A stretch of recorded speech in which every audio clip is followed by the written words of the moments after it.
18 Republicans joined the Democrats in voting for wasteful spending and woke programs. Stanford backs off its harmful language list. Plus, Florida Governor Ron DeSantis gets good news on his COVID vaccine investigations. All that and more. I'm Bobby Eberle. This is a 13-minute news hour. God bless the United States of America.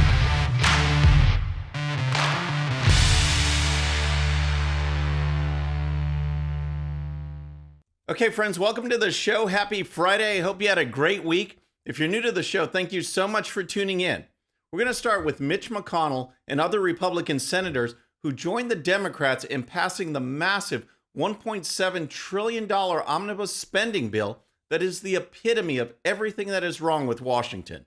No Republican should have voted for this, and yet 18 did. And we'll get to them in a minute.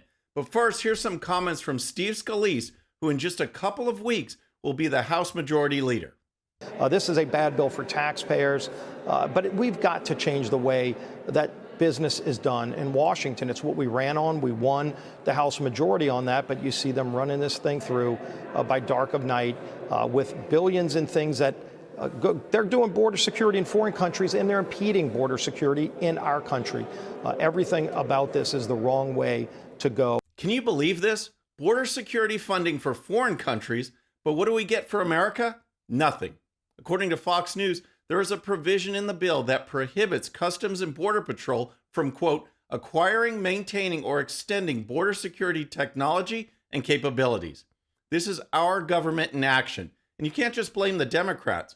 When Republican senators joined in and supported this measure, Representative Chip Roy put together a great Twitter thread which pointed out some of the crazy provisions that Republicans voted for. Check it out. The omnibus bill will funnel millions of taxpayer dollars to LGBT groups peddling radical gender ideology. Many of those dollars will go to organizations that target youth. This omnibus funds all manner of fantasy climate ideology, a dream come true for far-left members like Representative Alexandria Ocasio-Cortez, who constantly whine about climate change and environmental justice. And the Omni funds pointless equity initiatives and subsidizes even more radical ideology pet projects in leftist states like California. So, in those broad categories, here are a few specifics. $1 million for Zora's House, a co-working and community space built by and for women and gender-expansive people of color in Ohio. $1.32 million for workforce development activities at a climate change education center in the Los Angeles County Community College District. $2 million for a community-driven air quality and environmental justice assessment at the University of Illinois. $1.5 million for equity and ecosystem health through water column development at the University of Washington. It's just a mess. And here are the 18 Republican senators who voted for it.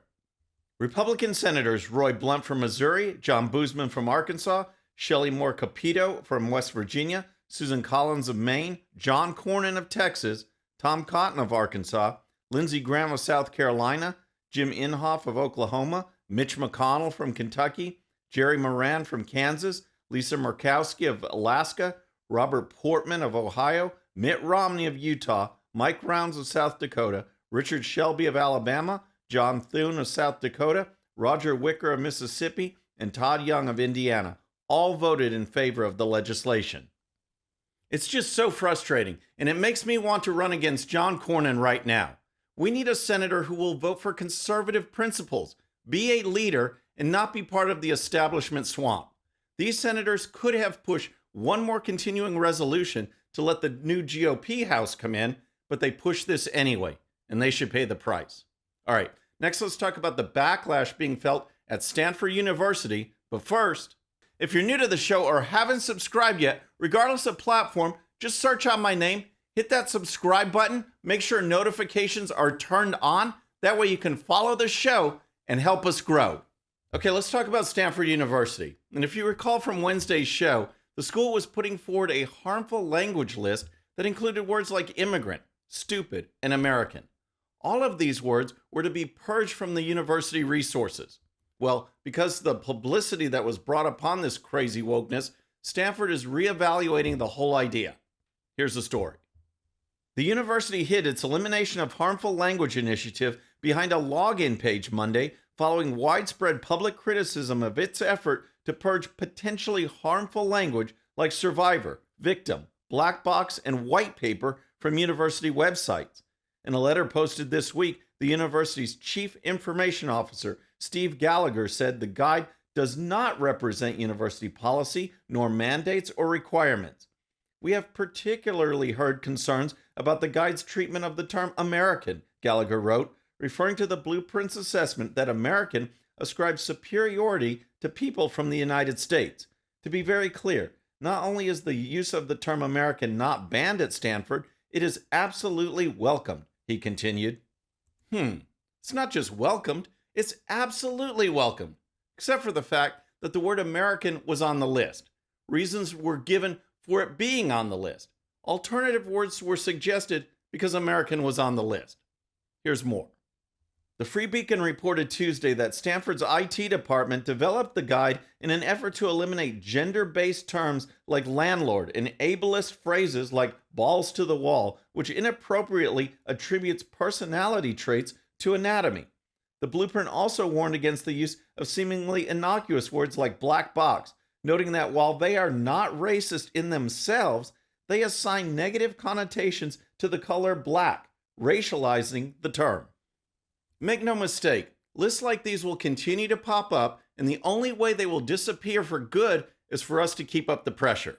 All right, next let's talk about Florida Governor Ron DeSantis and his push for accountability over COVID-19 vaccine issues. Last week, DeSantis announced that he was empowering a grand jury to look at COVID vaccine claims from manufacturers, which led to vaccine mandates. Those mandates then led to people getting fired, travel restrictions, and of course, side effects and deaths. Here's DeSantis from last week. In Florida, we're creating what we're calling the Public Health Integrity Committee.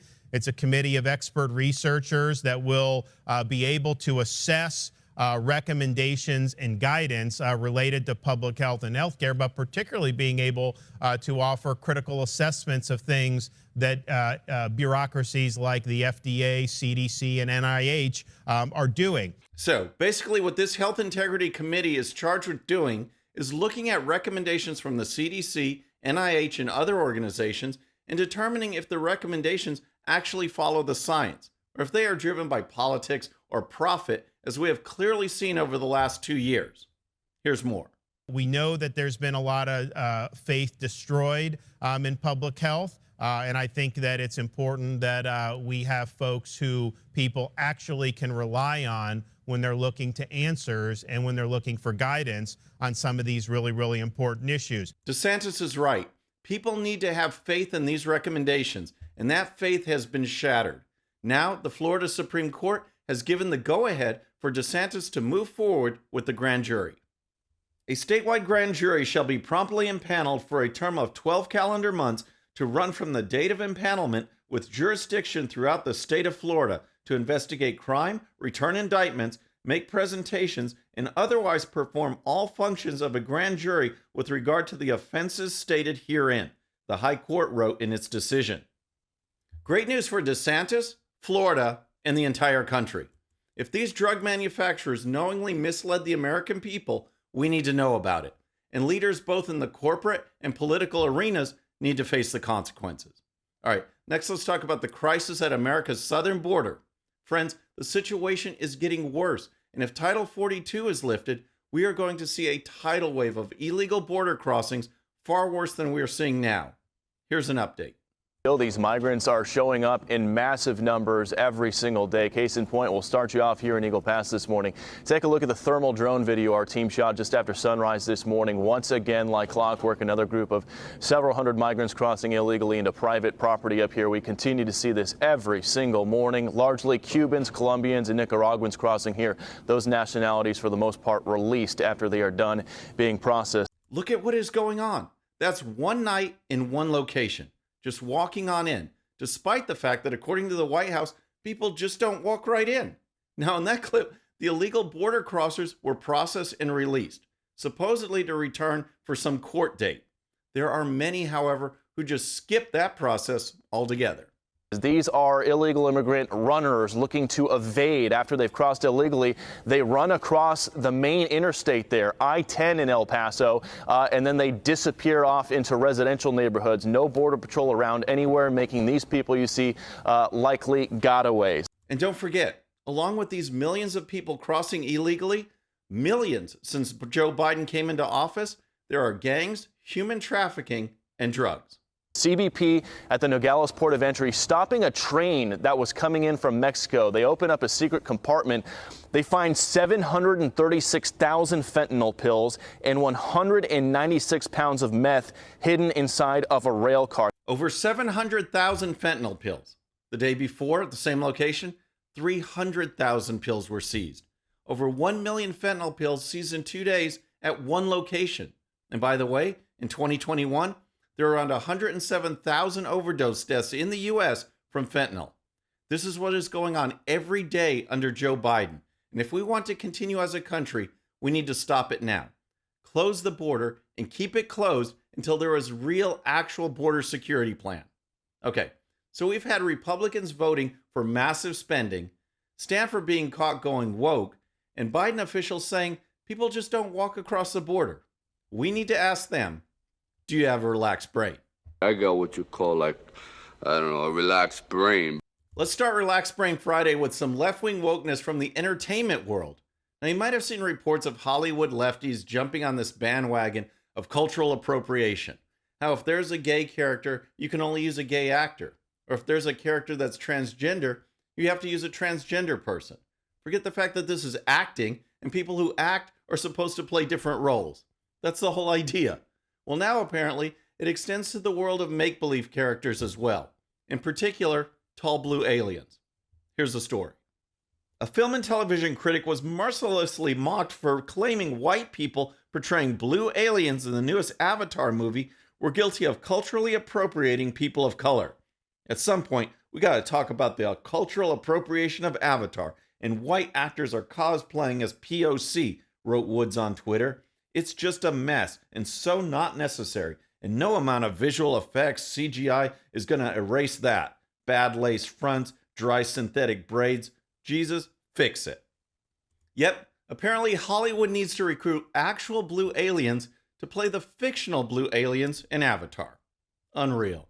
Then there's former ESPN host and angry left-wing radical Keith Olbermann. He's been on a rampage lately, and his latest rant calls for taking baseball bats to Republicans.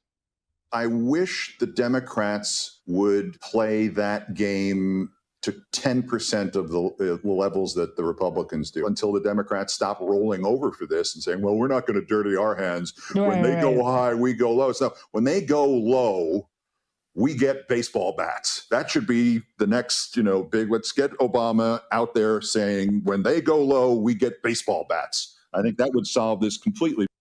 This guy is unreal. There's a reason why he's been fired from every place where he's worked. But the left is about unity and inclusion, right? Give me a break. And then how about these headlines from the Babylon Bee? U.S. agrees to send Ukraine one unused border wall. That sounds about right. Billions and billions for Ukraine, but we can't and won't even protect our own border. And then, just in time for Christmas, we have this breaking news. Hallmark researchers say they are close to developing a second movie plot. Hey, don't shoot the messenger on that one. I'm just reporting the news. Friends, that's our show for today. I hope you enjoyed it. Have a very Merry Christmas. And don't forget, if you're new to the show or haven't subscribed yet, regardless of platform, just search out my name, hit that subscribe button, make sure notifications are turned on. That way you can follow the show and help us grow. Thank you so much for tuning in. Our next show will be Monday evening at the usual time. Until then, I'm Bobby Eberle. This is a 13-minute news hour.